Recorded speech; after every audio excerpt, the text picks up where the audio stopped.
नमस्कार भावांनो, हिंद केसरी मैदानमध्ये आपलं सर्वांचं स्वागत आहे. भावांनो, समोर तुम्ही बघू शकता बकासूरच्या सेमीचा ड्रोन फोटो आहे. तुम्ही बघू शकता या व्हिडिओच्या माध्यमातून. तर भावांनो, यामध्ये असं दिसत आहे की बकासूरची गाडी बाहेर गेलेली नाही आहे, परंतु थोडी लॉबी टच असं वाटत आहे. आणि नक्कीच भावांनो, काय स्पीड लागलं होतं या गाडीला, परंतु सुट्टी नीट नाही झाली. त्यामुळे आपल्या बकासूरची गाडी थोडी मागे राहिली आणि परंतु निकाल बकासूरलाच दिला आहे. आणि परत ऑब्जेक्शन घेतलेल्या बकासूरच्या गाडीवर तो ऑब्जेक्शन क्लिअर करत आहेत. तर भावांनो, या फोटोबद्दल तुम्हाला काय वाटतोय कमेंटच्या माध्यमातून कळवायला विसरू नका. आपल्या सर्वांच्या लाडक्या बकासूरला आणि कंदूर राजाला निकाल देतील का ते कमेंटच्या माध्यमातून कळवायला विसरू नका. ड्रोन व्हिडिओ भावांनो आपल्याला मिळालेले, पण आपण टाकू नाही शकत, त्यामुळे भावांनो सॉरी.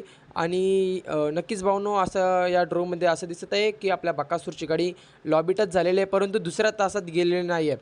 तर या निकालाबाबत तुम्हाला काय वाटतं कमेंट करा भावांनो. आणि जर तुम्ही आपल्या चॅनलला नवीन असाल तर चॅनलला सबस्क्राईब करा. धन्यवाद.